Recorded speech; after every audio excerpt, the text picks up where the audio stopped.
안녕하세요. 사랑하는 믿음의 가족 여러분. 혹시 요즘 몸이 자주 약해지거나 병원에 갈 일이 많아지셨나요? 아침에 눈을 떴을 때 건강에 대한 두려움이 먼저 찾아온 적은 없으신가요? 우리는 모두 나이가 들고 상황이 변하면서 몸이 예전 같지 않다는 것을 느낍니다. 하지만 잊지 마십시오. 하나님은 우리의 창조주이시며 우리의 치유자이십니다. 그분은 단지 영혼만이 아니라 우리의 몸도 돌보시는 분이십니다. 오늘 이 영상에서 저는 여러분과 함께 성경이 말하는 7가지 보호의 비밀을 나누고자 합니다. 이 비밀은 단순한 지혜가 아니라 하나님께서 직접 주신 약속입니다. 그 약속을 붙들고 믿음으로 선포할 때 우리의 삶 속에 눈에 보이지 않는 보호막이 세워집니다. 그 보호는 단지 병을 막는 것이 아니라 마음과 영혼에도 평강을 주는 것입니다. 여러분, 혹시 나는 왜 이렇게 자주 아플까? 라는 질문을 해보신 적 있나요? 혹은 내 건강은 이제 끝난 걸까? 라는 절망감이 드셨나요? 그러나 성경은 이렇게 말씀합니다. 시편 91편 10절. 재앙이 내게 미치지 못하며 장막에 가까이 오지 못하리니. 이 말씀은 단순한 위로의 말씀이 아니라 하나님의 선포입니다. 하나님께 피하는 자, 하나님의 날개 아래 거하는 자는 질병의 화살이 다가오지 못한다는 약속입니다. 오늘 우리는 바로 이 약속을 붙잡을 것입니다. 그냥 듣는 것이 아니라 마음 깊이 새기고 삶 속에서 실천할 것입니다. 왜냐하면 하나님의 말씀은 살아있고 우리의 영혼과 육체에 실제적인 영향을 미치기 때문입니다. 사랑하는 여러분, 우리가 신앙생활을 하다 보면 흔히 기도의 응답이 늦어지는 것처럼 느껴질 때가 있습니다. 병이 찾아올 때, 왜 나에게 이런 일이 일어날까? 라는 의문이 밀려올 때도 있습니다. 그러나 중요한 것은 하나님의 약속은 결코 변하지 않는다는 사실입니다. 환경은 흔들려도 우리의 몸은 약해져도 하나님의 말씀은 영원히 서 있습니다. 잠언 4장 22절에서 하나님은 이렇게 말씀하십니다. 그것은 얻는 자의 생명이 되며 그의 온 육체의 건강이 됨이니라. 여러분, 성경 말씀은 단순한 문장이 아닙니다. 그것은 우리의 육체를 강건하게 만드는 영적 약입니다. 매일 아침 막을 챙겨 먹듯이 하나님의 말씀을 마음에 담을 때 그 말씀은 우리 몸속 깊은 곳까지 들어가 치유와 보호를 일으킵니다. 오늘 이 첫 번째 시간에서는 여러분이 단순히 지식을 얻는 것이 아니라 마음으로 깊이 느끼고 실제로 변화될 수 있기를 바랍니다. 지금 여러분이 처한 상황이 어떠하든지 간에 하나님의 약속은 여전히 살아있습니다. 제가 여러분께 묻고 싶습니다. 혹시 지금 병상에 계신가요? 혹시 가족 중 누군가가 질병으로 고통받고 있나요? 그렇다면 이 말씀은 바로 여러분을 위해 준비된 말씀입니다. 여러분은 결코 혼자가 아닙니다. 하나님은 함께 하십니다. 오늘부터 7가지 성경의 비밀을 통해 우리는 질병과 두려움의 사슬을 끊고 새로운 보호와 치유의 길로 나아갈 것입니다. 그러니 지금 마음을 헐쩍 열고 이 말씀을 가슴 깊이 새기시길 바랍니다. 기도로 마무리합시다. 주님, 제 몸과 영혼을 주님께 맡깁니다. 질병으로부터 저를 지켜주시옵소서. 시편 91편의 약속처럼 재앙이 제 집에 가까이 오지 못하게 하옵소서. 주님의 말씀을 믿습니다. 그 말씀을 통해 제 몸과 마음의 건강과 평강이 임할 줄 믿습니다. 예수님의 이름으로 기도합니다. 아멘. 사랑하는 여러분, 이것이 바로 첫 번째 문입니다. 하나님의 말씀 안에 거할 때 질병은 우리를 침범하지 못합니다. 이것이 성경의 첫 번째 비밀입니다. 여러분, 지금 마음이 조금은 가벼워지셨나요? 그렇다면 댓글에 아멘이라고 남겨주세요. 여러분의 고백이 또 다른 믿음의 씨앗이 될 것입니다. 사랑하는 믿음의 가족 여러분, 혹시 여러분은 언제 가장 불안함을 느끼시나요? 몸이 아프기 시작할 때입니까? 혹은 의사에게서 좋지 않은 소식을 들었을 때입니까? 아니면 가족 중 누군가가 병으로 고통받는 모습을 지켜볼 때입니까? 이때 우리 마음은 흔들리고 두려움은 빠르게 번집니다. 하지만 성경은 우리에게 분명히 말씀합니다. 시편 91편 4절. 그가 너를 그의 깃털로 덮으시리니 내가 그의 날개 아래 피하리로다. 그의 진실함은 방패와 손방패가 되시리니. 여러분, 이것이 바로 첫 번째 비밀입니다. 하나님의 날개 아래 거하는 자는 보호를 받습니다. 이 말씀은 단순히 아름다운 시적인 표현이 아닙니다. 이것은 실제적인 보호의 약속입니다. 고대 이스라엘에서 날개는 보호와 안식, 그리고 안전한 공간을 의미했습니다. 어미 새가 병아리를 품듯 하나님은 우리를 덮으십니다. 그분의 날개 아래에 있을 때 질병은 우리를 삼키지 못합니다. 여러분이 아침에 기도할 때 이렇게 선포해 보십시오. 주님, 오늘 하루도 주님의 날개 아래 거하겠습니다. 이 짧은 고백이 우리의 영혼에 안전망을 세웁니다. 제가 알고 있는 한 자매님의 이야기를 들려드리겠습니다. 그녀는 오랫동안 면역질환으로 고통을 겪고 있었습니다. 의사들은 늘 조심하라고 했고 작은 감기도 큰 위험이 될 수 있는 상황이었습니다. 하지만 그녀는 매일 아침 시편 91편을 읽으며 이렇게 기도했습니다. 하나님, 저는 오늘도 주님의 날개 아래 숨습니다. 저를 덮으시고 저를 지켜주옵소서. 놀랍게도 그녀의 삶은 점점 변화하기 시작했습니다. 병이 완전히 사라진 것은 아니었지만 두려움이 떠나가고 마음속에 평강이 임했습니다. 그리고 그 평강은 몸에도 영향을 주었습니다. 증상이 점점 완화되었고 지금은 이전보다 훨씬 건강하게 살아가고 있습니다. 여러분, 이것이 바로 말씀의 힘입니다. 병의 증상보다 더 무서운 것은 두려움입니다. 그러나 두려움은 믿음으로 이길 수 있습니다. 그리고 믿음은 하나님의 말씀을 붙잡을 때 자라납니다. 사랑하는 자매 여러분, 특히 여성들은 가정을 돌보고 자녀를 키우고 일상 속에서 수많은 역할을 감당합니다. 그러다 보니 몸과 마음이 쉽게 지쳐버리기도 합니다. 그런 순간 우리에게 가장 필요한 것은 하나님의 날개 아래에서 쉬는 것입니다. 여러분은 혼자가 아닙니다. 주님은 여러분을 품으시고 보호하십니다. 주님의 날개 아래 들어가 쉬어 보십시오. 거기서 새로운 힘과 보호가 시작됩니다. 하나님의 날개 아래 피하는 자는 보호받는다. 말씀은 두려움을 몰아내고 믿음을 세운다. 믿음의 고백은 실제적인 보호막이 된다.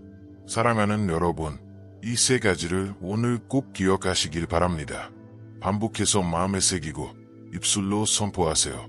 이것이 여러분의 몸과 마음을 질병으로부터 보호하는 첫 번째 비밀입니다.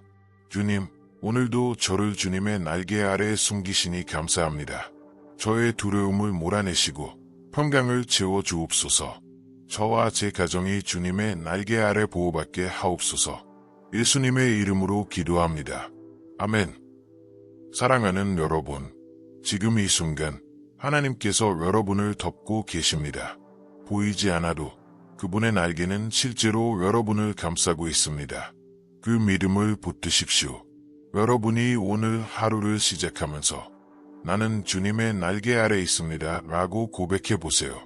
그 고백이 여러분의 마음을 강하게 하고 몸을 지킬 것입니다. 사랑하는 믿음의 가족 여러분, 우리의 삶에는 피하고 싶지만 피할 수 없는 진실이 있습니다. 그것은 바로 우리 모두는 언젠가 병과 고통을 경험한다는 사실입니다.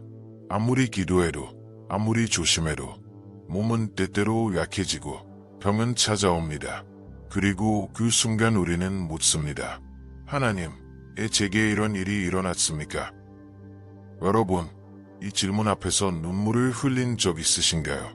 밤새 기도했지만 병세는 나아지지 않고 오히려 악화된 것처럼 보일 때 절망이 가슴을 짓누릅니다. 믿음이 흔들리고 하나님께 버림받은 것 같은 외로움이 몰려옵니다. 성경은 우리에게 쉬운 길만 약속하지 않습니다. 예레미야 17장 14절은 이렇게 고백합니다. 여호와여, 주는 나의 찬송이시오니 나를 고치소서. 그리하시면 내가 낫겠나이다. 예레미야 선지자조차 병과 절망 가운데서 이 기도를 드렸습니다. 하나님의 사람도 고통을 겪습니다. 믿음의 사람도 눈물을 흘립니다. 이것이 우리가 외면하고 싶어도 마주해야 하는 진실입니다. 그러나 사랑하는 여러분, 바로 그 어둠의 순간이 믿음의 전환점이 됩니다. 병이 찾아왔을 때 우리는 두 가지 길 중 하나를 선택합니다. 첫 번째는 두려움에 갇혀 절망하는 길. 두 번째는 하나님께 더 깊이 매달리는 길. 많은 사람들이 첫 번째 길에서 무너집니다. 하지만 성경은 두 번째 길을 보여줍니다. 욥을 보십시오. 모든 재산을 잃고 자녀를 잃고 몸에 병까지 생겼습니다. 아내조차 그를 버리려 했습니다. 그러나 욥은 고백했습니다. 주신 이도 여호와시오 거두신 이도 여호와시오니 여호와의 이름이 찬송을 받으실지니이다. 여러분, 이것이 믿음의 힘입니다. 모든 것을 잃어도 하나님을 붙잡는 믿음. 그 믿음이 우리를 살립니다. 저는 한 형제의 이야기를 알고 있습니다. 그는 암 진단을 받고 큰 충격에 빠졌습니다. 눈앞이 캄캄했고 하나님이 멀리 느껴졌습니다. 그러나 병상에서 그는 매일 시편을 읽기 시작했습니다. 눈물이 흐르면서도 말씀을 붙잡았습니다. 그는 이렇게 고백했습니다. 병은 제 몸을 악하게 했지만 제 영혼은 오히려 강해졌습니다. 놀랍게도 그의 몸에도 회복이 찾아오기 시작했습니다. 그리고 그는 지금도 증언합니다. 고통은 제게 하나님의 은혜를 더 깊이 깨닫게 해준 선물이었습니다. 여러분, 믿으십시오. 고통은 끝이 아닙니다. 고통은 하나님을 더 깊이 만나는 문입니다. 사랑하는 여러분, 오늘 꼭 기억해야 할 진리는 이것입니다. 병이 찾아올 때 그것은 믿음을 잃으라는 신호가 아니라 믿음을 더 깊이 세우라는 초대입니다. 하나님은 우리의 눈물을 모르시는 분이 아닙니다. 우리의 한숨, 우리의 고통을 다 보고 계십니다.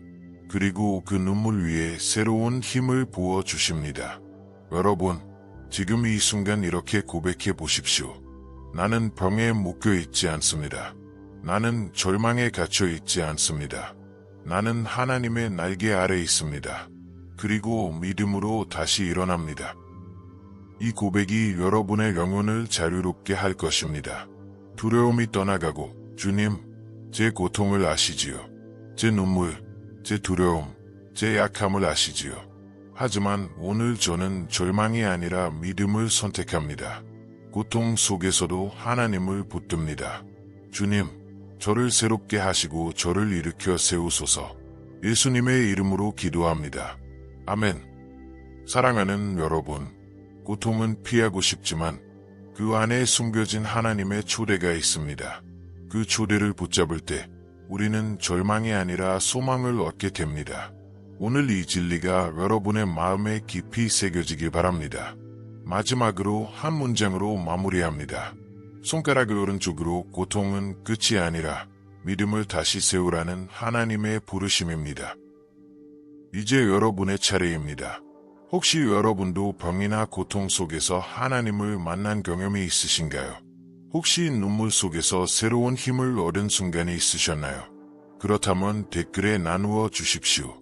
여러분의 이야기가 또 다른 누군가에게 소망이 될 것입니다. 사랑하는 믿음의 가족 여러분, 우리는 인생에서 한 번쯤 완전히 무너지는 순간을 경험합니다. 기도가 응답되지 않는 것 같고 몸은 약해지고 마음은 지쳐버립니다. 그리고 이렇게 속삭이죠.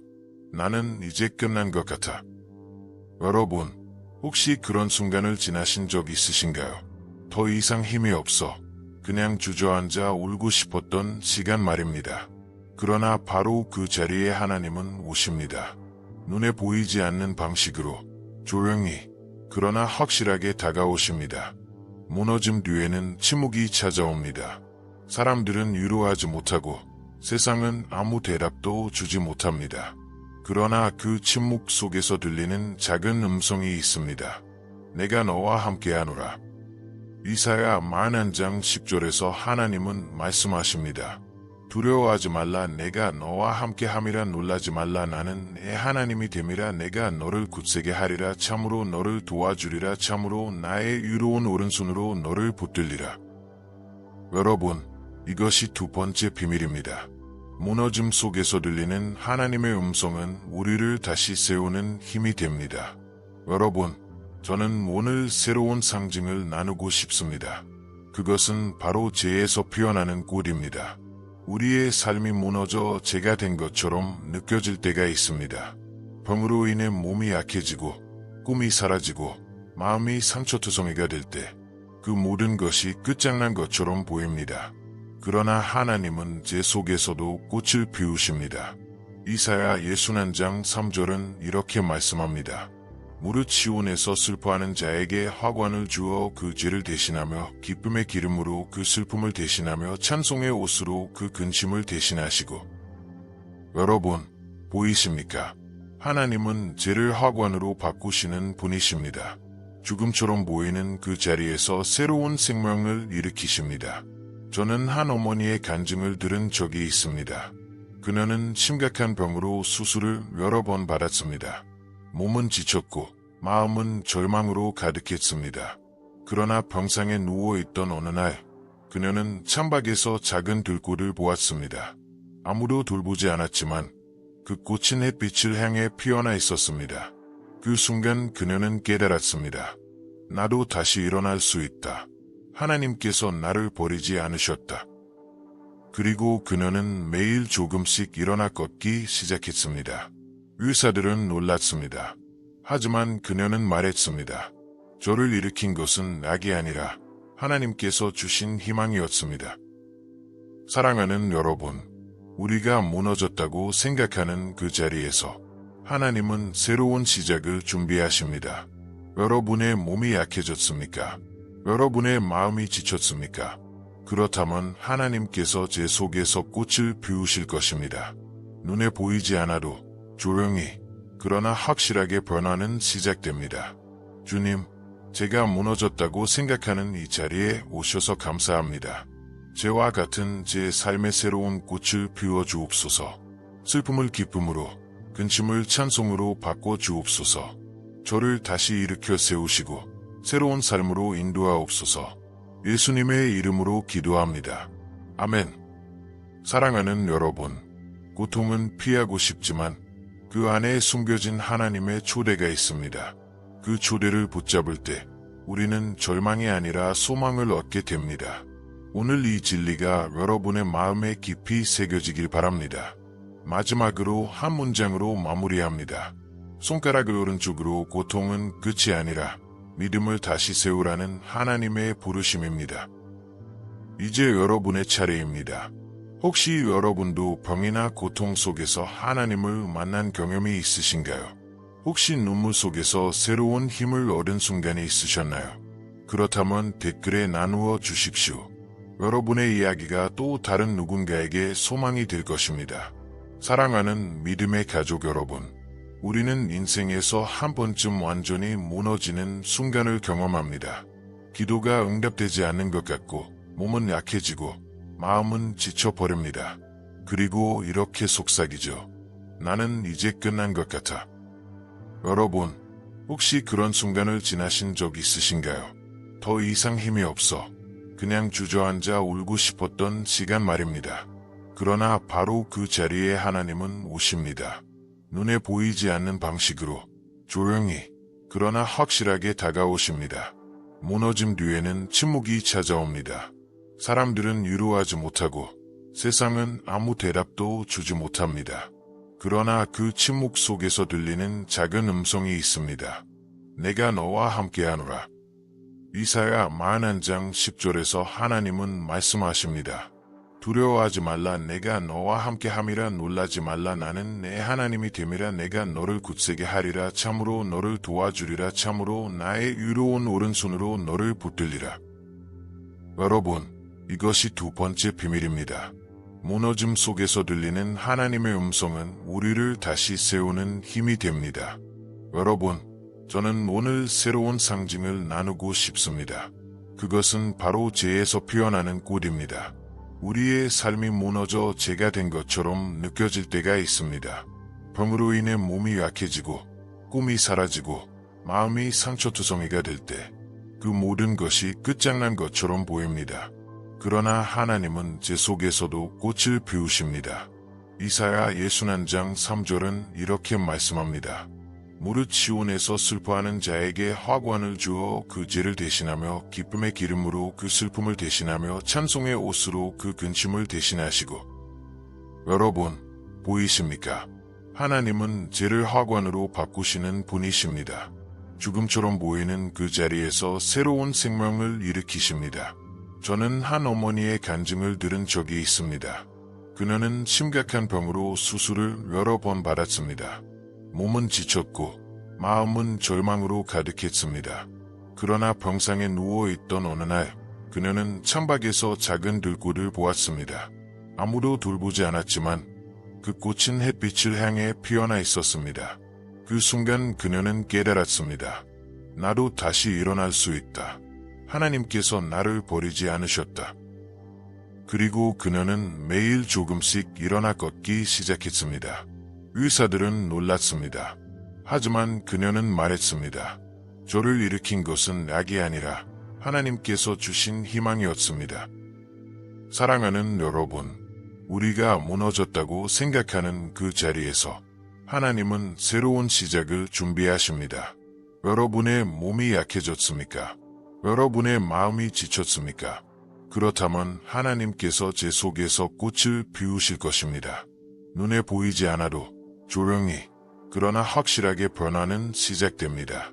주님, 제가 무너졌다고 생각하는 이 자리에 오셔서 감사합니다. 저와 같은 제 삶의 새로운 꽃을 피워 주옵소서. 슬픔을 기쁨으로, 근심을 찬송으로 바꿔 주옵소서. 저를 다시 일으켜 세우시고 새로운 삶으로 인도하옵소서. 예수님의 이름으로 기도합니다. 아멘. 여러분, 이 한 문장을 마음에 새기십시오. 손가락 오른쪽으로 제 속에서도 하나님은 꽃을 피우신다. 이것은 단순한 비유가 아니라 오늘 여러분의 삶 속에서 일어날 실제적인 번역입니다. 사랑하는 여러분, 이제 여러분께 묻습니다. 혹시 여러분도 무너진 자리에서 하나님을 만난 적이 있으신가요? 혹은 절망 속에서 다시 일어나게 하신 하나님의 은혜를 경험하셨나요? 그렇다면 댓글에 나누어 주십시오. 여러분의 고백이 또 다른 영혼에게 소망이 될 것입니다. 사랑하는 믿음의 가족 여러분, 오늘 우리는 함께 긴 여정을 걸어왔습니다. 처음에는 두려움 속에서 출발했습니다. 질병의 그림자, 건강에 대한 불안, 눈에 보이지 않는 위협들 앞에서 떨던 우리의 마음을 들여다보았습니다. 그러나 말씀 속에서 우리는 한 가지씩 비밀을 발견했습니다. 하나님의 날개 아래 피하는 자는 보호받는다. 고통은 끝이 아니라 믿음을 세우라는 초대다. 제 속에서도 하나님은 꽃을 피우신다. 이 모든 것을 통해 우리는 한 가지 확실한 진리를 깨달았습니다. 손가락을 오른쪽으로 하나님은 언제나 우리와 함께 하시며 우리의 몸과 영혼을 지키시는 분이시라는 사실입니다. 우리는 두려움 속에서 시작했습니다. 하나님의 약속을 붙잡으며 두려움 대신 평강을 얻었습니다. 고통 속에서도 믿음을 붙드는 길을 배웠습니다. 무너짐 뒤에도 새로운 생명이 피어난다는 희망을 붙들었습니다. 이것은 단순한 이론이 아니라 실제로 우리의 삶에 적용할 수 있는 길입니다. 사랑하는 여러분, 오늘 이 말씀과 기도를 통해 여러분의 마음이 조금은 가벼워지셨기를 바랍니다. 혹시 아직도 두려움이 남아 있습니까? 괜찮습니다. 그것마저도 하나님께 드리면 됩니다. 혹시 아직도 몸이 아프십니까? 괜찮습니다. 하나님은 그 아픔 속에서도 함께 하십니다. 혹시 아직도 기도의 응답이 늦어진다고 느껴지십니까? 괜찮습니다. 하나님은 늦지 않으십니다. 여러분, 오늘 이 순간은 끝이 아니라 새로운 시작입니다. 여러분의 영혼에 새로운 불빛이 켜졌습니다. 그리고 그 빛은 내일도, 그 다음 날도 여러분의 길을 밝히 비출 것입니다. 주님, 오늘 저희에게 말씀하시고 저희의 마음을 위로하시니 감사합니다. 고통 속에서도 주님은 저희와 함께 하셨습니다. 무너짐 속에서도 주님은 저희를 다시 일으키셨습니다. 오늘 이 자리를 통해 새로운 힘과 소망을 주시니 감사합니다. 주님, 이제 저희가 평강 가운데 하루를 살아가게 하옵소서. 예수님의 이름으로 기도합니다. 아멘. 사랑하는 여러분, 지금 이 순간 하나님께서 여러분의 마음에 속삭이십니다. 내가 너와 함께 있다. 너는 혼자가 아니다. 내가 너를 지킨다. 이 속삭임을 꼭 붙드십시오. 그것이 오늘 여러분의 삶을 지켜줄 것입니다. 이제 여러분께 부탁드립니다. 오늘 이 여정을 통해 여러분이 느낀 것을 댓글에 나누어 주십시오. 나는 이제 두려움을 내려놓습니다. 나는 고통 속에서도 희망을 붙듭니다. 혹은 여러분만의 한마디 고백을 적어 주십시오. 그 고백이 단순한 글자가 아니라 여러분의 믿음을 세우는 선언이 될 것입니다. 그리고 누군가에게는 살아갈 힘이 될 것입니다. 사랑하는 여러분, 오늘 이 시간을 통해 여러분이 위로받고 새 힘을 얻으셨기를 축복합니다. 앞으로도 말씀과 기도를 통해 우리는 함께 더 깊은 믿음의 길로 걸어갈 것입니다. 마지막으로 이 한 문장을 마음에 새기십시오. 손가락 오른쪽으로 평강은 하나님 안에서 시작되고 하나님 안에서 완성된다. 사랑하는 믿음의 가족 여러분, 혹시 이런 경험 있으신가요? 몸이 아프기 시작할 때 마음까지 무너져 더 큰 병이 되는 순간 말입니다. 슬픔과 낙심은 몸을 더 약하게 만들고 두려움은 면역력마저 떨어뜨립니다. 그러나 성경은 우리에게 전혀 다른 길을 가르쳐 줍니다. 느헤미야 8장 10절. 여호와로 인하여 기뻐하는 것이 너의 힘이니라. 여러분, 이것이 두 번째 비밀입니다. 손가락 오른쪽으로 기쁨은 단순한 감정이 아니라 우리를 지켜주는 영적 방패입니다. 여러분, 과학자들도 이미 발견했습니다. 웃음은 면역체계를 강화하고 몸에 좋은 호르몬을 분비하게 합니다. 그런데 성경은 오래전부터 이것을 말씀해왔습니다. 잠언 17장 22절. 마음의 즐거움은 양약이라도 심령의 근심은 뼈를 마르게 하느니라. 여러분, 보이시나요? 즐거움, 곧 기쁨은 우리 몸의 약이 됩니다.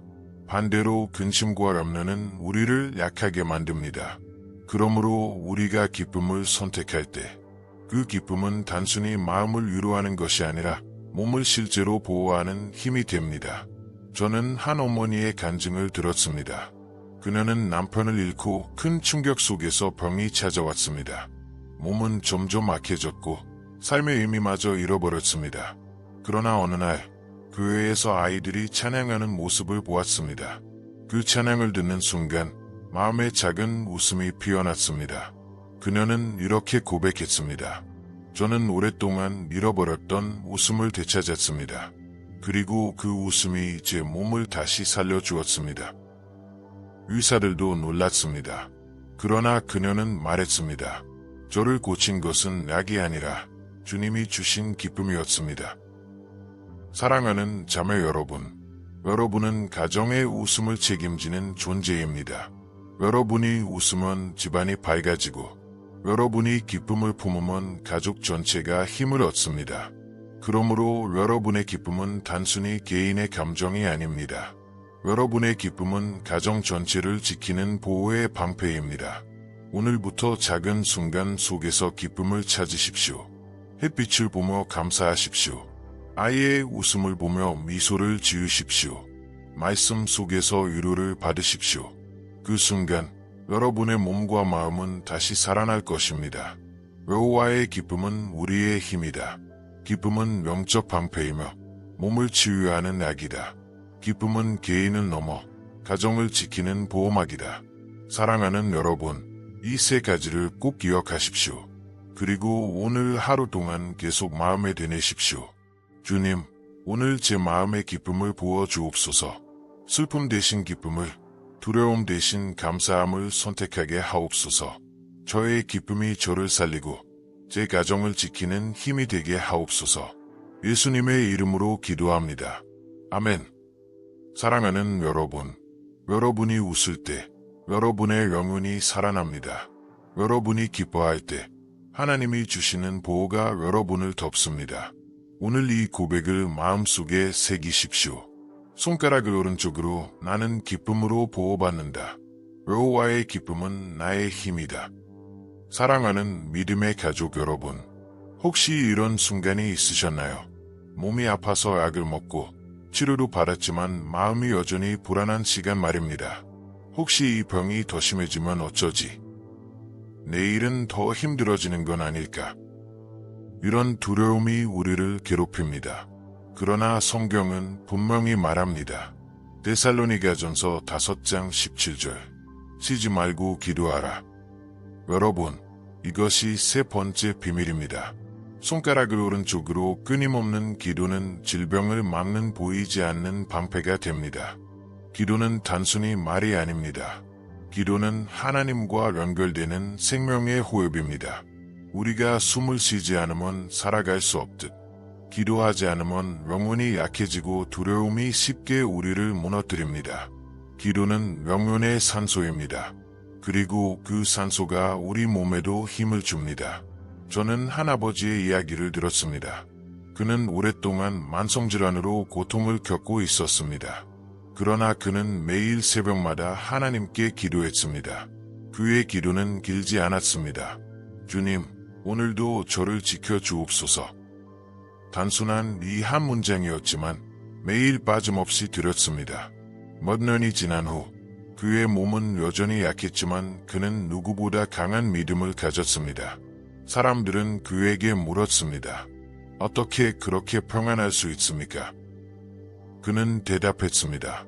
저는 제 몸이 아니라 기도 속에 계신 하나님을 믿습니다. 놀랍게도 그의 건강은 점점 회복되기 시작했습니다. 그리고 지금 그는 이렇게 고백합니다. 기도는 저를 살린 방패였습니다. 사랑하는 자매 여러분, 여러분은 하루에도 수없이 많은 일을 감당합니다. 자녀를 위해, 남편을 위해, 가정을 위해 늘 마음을 쏟습니다. 그러다 보면 자신을 돌볼 시간이 부족합니다. 하지만 기억하십시오. 기도는 여러분의 몸과 영혼을 지키는 가장 강력한 무기입니다. 설거지를 하면서도, 일을 하면서도, 길을 걸으면서도 짧게 기도할 수 있습니다. 주님, 오늘도 저를 지켜주세요. 이 작은 기도가 질병의 공격을 막는 큰 방패가 됩니다. 아침에 눈을 뜨자마자 짧게 기도하세요. 식사 전후로 감사의 기도를 드리세요. 두려움이 올 때마다 주님, 저를 지켜주세요라고 속삭이세요. 여러분, 이것은 단순히 종교적인 습관이 아닙니다. 이것은 여러분의 몸과 영혼을 지키는 실제적인 보호막입니다. 끊임없는 기도는 영혼의 호흡이다. 기도는 질병의 화살을 막는 방패다. 작은 기도라도 매일 드리면 큰 보호가 된다. 사랑하는 여러분, 이 세 가지를 잊지 마시길 바랍니다. 주님, 저의 하루가 기도로 가득하게 하옵소서. 짧은 순간에도 주님을 의지하게 하시고 그 기도가 저와 제 가정을 지키는 방패가 되게 하옵소서. 예수님의 이름으로 기도합니다. 아멘. 사랑하는 여러분, 기도는 단순한 말이 아닙니다. 기도는 생명이며 보호이며 힘입니다. 오늘 이 고백을 마음에 새기십시오. 손가락을 오른쪽으로 나는 끊임없이 기도하며 그 기도가 나를 지킨다.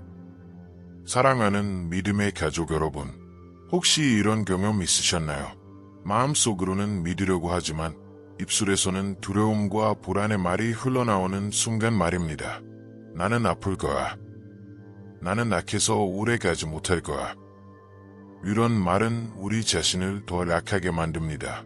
그러나 성경은 전혀 다른 길을 가르쳐 줍니다. 잠언 18장 21절. 죽고 사는 것이 혀의 힘에 달렸나니 혀를 쓰기 좋아하는 자는 그 열매를 먹으리라. 여러분, 이것이 네 번째 비밀입니다. 손가락을 오른쪽으로 말씀을 선포할 때 그 선포가 보호와 치유의 능력이 된다. 하나님의 말씀은 살아있고 능력이 있습니다. 히브리서 4장 12절은 이렇게 말합니다. 하나님의 말씀은 살아있고 활력이 있어 좌우에 날선 어떤 검보다도 예리하. 여러분, 보이십니까? 말씀은 단순한 글자가 아니라 우리의 영혼과 몸을 자르는 영적 무기입니다. 그리고 그 무기는 어둠과 질병을 무너뜨리는 능력을 가지고 있습니다. 저는 한 청년의 이야기를 들었습니다. 그는 어린 시절부터 몸이 약했고 늘 병원 신세를 져야 했습니다. 그러나 어느 날 그는 목사님께 이런 말씀을 들었습니다. 너는 말씀을 소리내어 읽어라. 내 입술로 믿음을 선포해라. 그날부터 그는 매일 아침 이렇게 고백했습니다. 나는 여호와로 말미암아 강하다. 나는 질병에서 보호받는다. 놀라운 일이 일어났습니다. 그의 몸이 점점 회복되기 시작한 것입니다. 그리고 지금 그는 누구보다 활기차게 살아가며 간증합니다. 말씀을 선포할 때 제 삶이 바뀌었습니다. 사랑하는 자매 여러분, 여러분의 입술은 가정을 살리는 힘을 가지고 있습니다. 여러분이 자녀에게 너는 강하다, 너는 건강하다 라고 말할 때 그 말은 씨앗이 되어 자녀의 영혼과 몸에 심어집니다. 그러므로 두려움의 말을 하지 마십시오.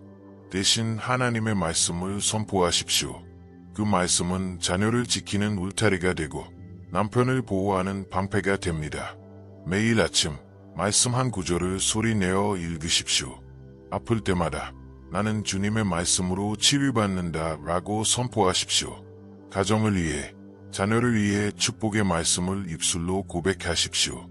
이 단순한 습관이 여러분의 삶 전체를 바꿀 것입니다. 죽고 사는 것이 회의 힘에 달려있다.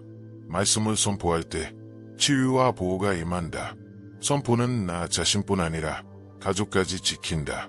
사랑하는 여러분, 이 세 가지를 잊지 마시길 바랍니다. 그리고 오늘부터 실천하시길 바랍니다. 주님, 오늘 제 입술의 말씀을 두시니 감사합니다. 두려움 대신 믿음을, 불안 대신 평강을 선포하게 하옵소서. 저와 제 가정이 말씀의 보호 아래 살게 하옵소서. 예수님의 이름으로 기도합니다. 아멘.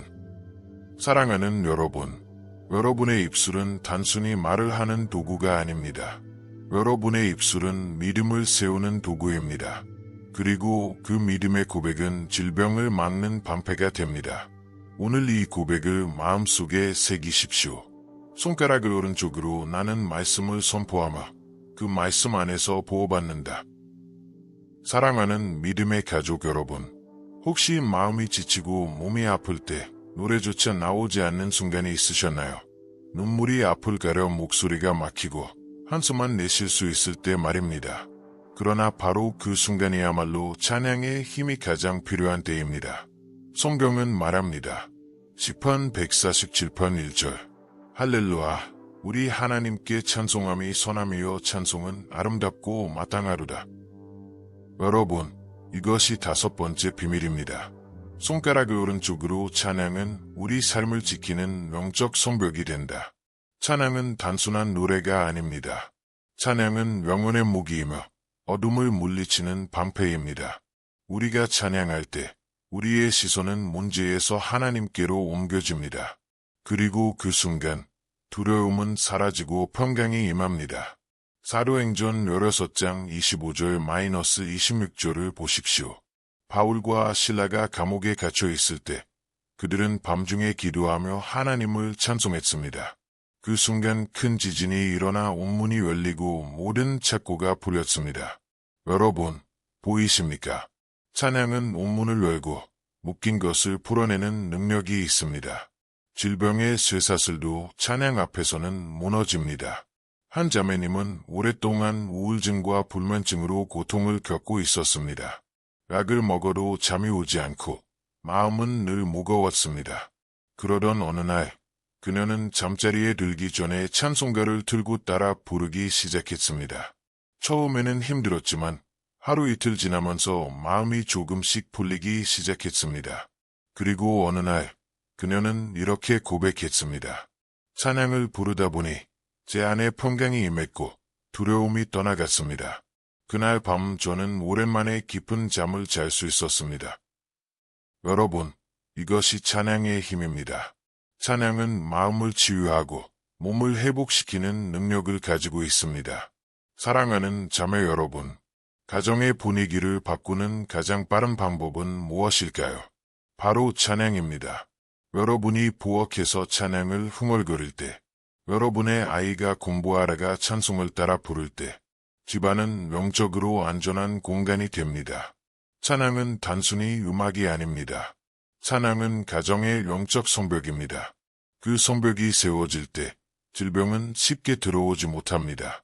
아침에 하루를 시작하며 찬송 한 곡을 부르십시오. 몸이 아플 때, 두려움이 올 때 찬양을 틀어두십시오.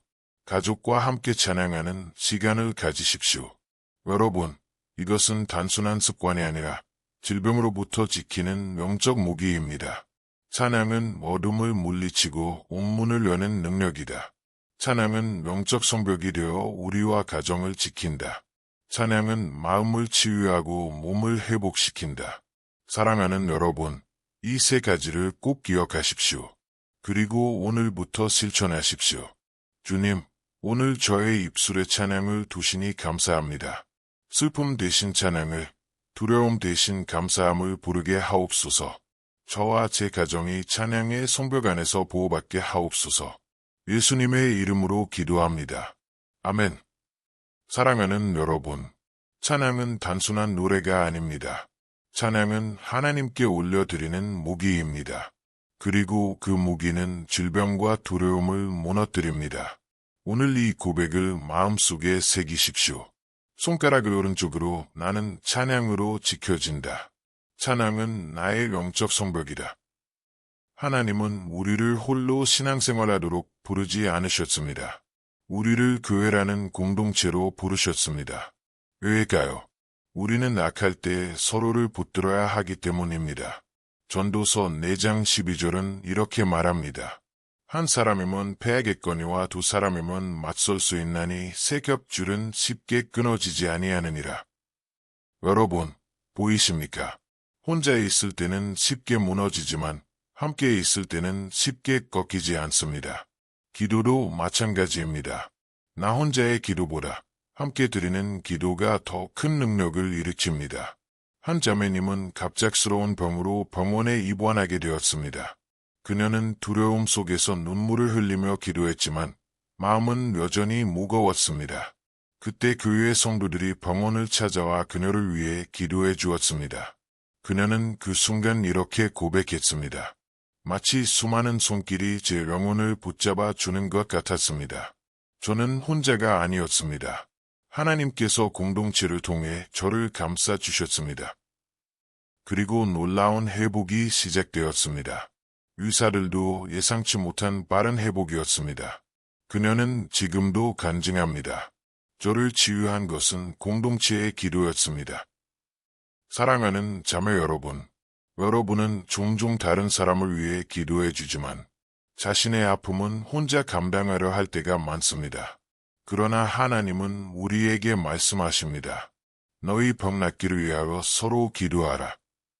여러분, 용기 내어 공동체에 여러분의 필요를 나누십시오.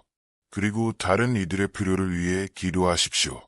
그 순간 하나님은 놀라운 치유와 보호의 능력을 흘려보내십니다. 아플 때 혼자 기도하는 것에 머물지 말고 믿음의 가족에게 기도를 요청하십시오. 누군가가 병으로 힘들어할 때 즉시 중보하십시오. 가정에서, 교회에서 함께 모여 기도하는 시간을 가지십시오. 여러분, 이것은 단순한 모임이 아닙니다. 이것은 하나님의 능력이 역사하는 순간입니다. 중보기도는 치유와 보호의 능력을 일으킨다. 혼자보다 함께 드리는 기도가 더 강하다. 공동체는 하나님이 주신 치유의 통로다. 사랑하는 여러분, 이 세 가지를 오늘 꼭 붙드십시오. 주님, 오늘 저에게 믿음의 공동체를 주셔서 감사합니다. 저를 위해 기도해 주는 사람들을 붙여주시니 감사합니다. 또 제가 다른 일을 위해 기도할 때 주님의 능력이 흘러가게 하옵소서. 공동체 안에서 보호와 치유를 경험하게 하옵소서. 예수님의 이름으로 기도합니다. 아멘. 사랑하는 여러분, 여러분은 결코 혼자가 아닙니다. 하나님은 공동체를 통해 여러분을 지키십니다. 그리고 여러분의 기도 역시 누군가의 보호막이 됩니다. 오늘 이 고백을 마음에 새기십시오. 손가락을 오른쪽으로 나는 혼자가 아니다. 공동체와 중보기도가 나를 지킨다. 사랑하는 믿음의 가족 여러분, 지금까지 6가지 비밀을 나누면서 우리는 많은 것을 배웠습니다. 하나님의 날개 아래 피하는 법, 기쁨의 힘, 끊임없는 기도, 말씀 선포, 찬양의 성벽, 그리고 공동체의 중보. 이 모든 것은 우리를 지키는 강력한 도구입니다. 하지만 마지막, 7번째 비밀은 그 모든 것의 기초가 됩니다. 손가락을 오른쪽으로 하나님의 약속을 절대적으로 신뢰하는 믿음입니다. 사람의 말은 변할 수 있습니다. 환경도 변합니다. 우리의 몸도 약해지고 상황도 바뀝니다. 그러나 하나님의 약속은 변하지 않습니다. 예레미야가 3장 22대 23절. 여호와의 인자와 긍휼이 무궁하심으로 우리가 진멸되지 아니함이니이다. 이것이 아침마다 새로우니 주의 성실하심이 크시도소이다. 여러분, 하나님의 인자와 긍휼은 매일 아침 새롭습니다. 오늘도, 내일도 변하지 않고 우리를 지킵니다. 질병은 눈에 보입니다. 통증은 느껴집니다. 그러나 보호는 종종 보이지 않습니다. 믿음이란 보이지 않는 것을 붙드는 것입니다. 히브리서 11장 1절은 이렇게 말합니다. 믿음은 바라는 것들의 실상이요 보이지 않는 것들의 증거니. 여러분, 눈에 보이는 병보다 더 강력한 것은 보이지 않지만 영원히 살아있는 하나님의 약속입니다. 한 어머니는 오랫동안 아들의 병으로 눈물을 흘렸습니다. 수많은 치료와 노력에도 큰 변화를 보지 못했습니다. 그러나 그녀는 포기하지 않았습니다. 매일 말씀을 붙들고 이렇게 고백했습니다. 주님, 저는 상황이 아니라 주님의 약속을 믿습니다.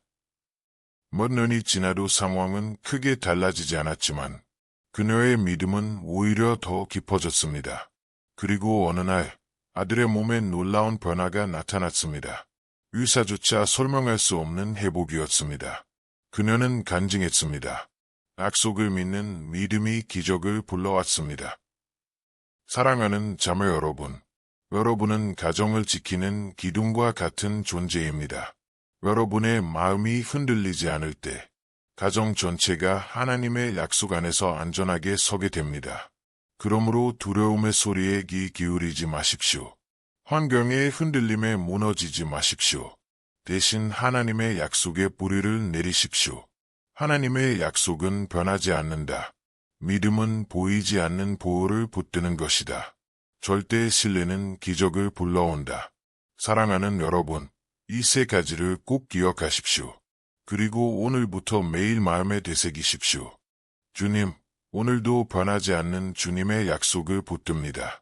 저의 눈에 보이는 상황이 아니라 주님의 말씀을 신뢰합니다.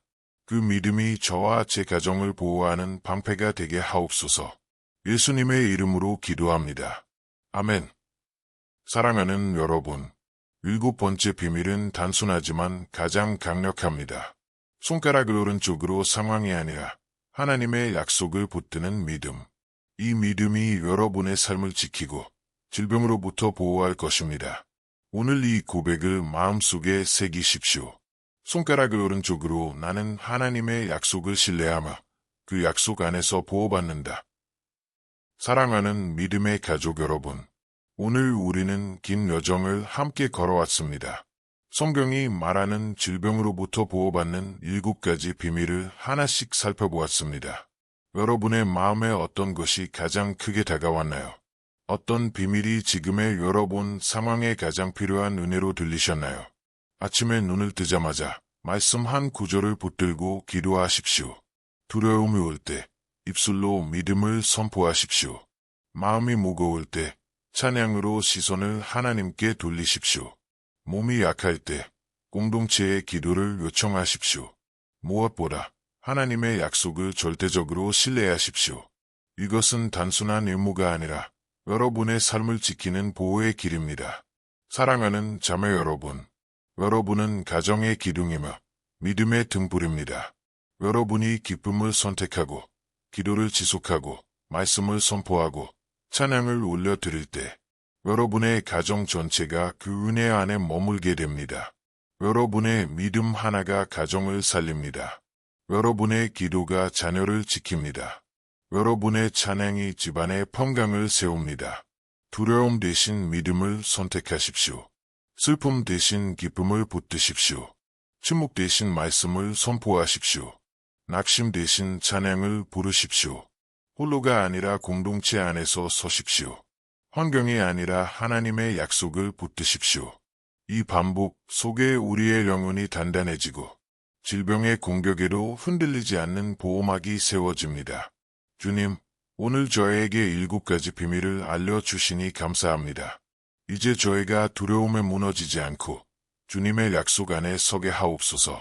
저희의 가정이 기쁨과 기도로 지켜지고 말씀과 찬양으로 세워지게 하옵소서.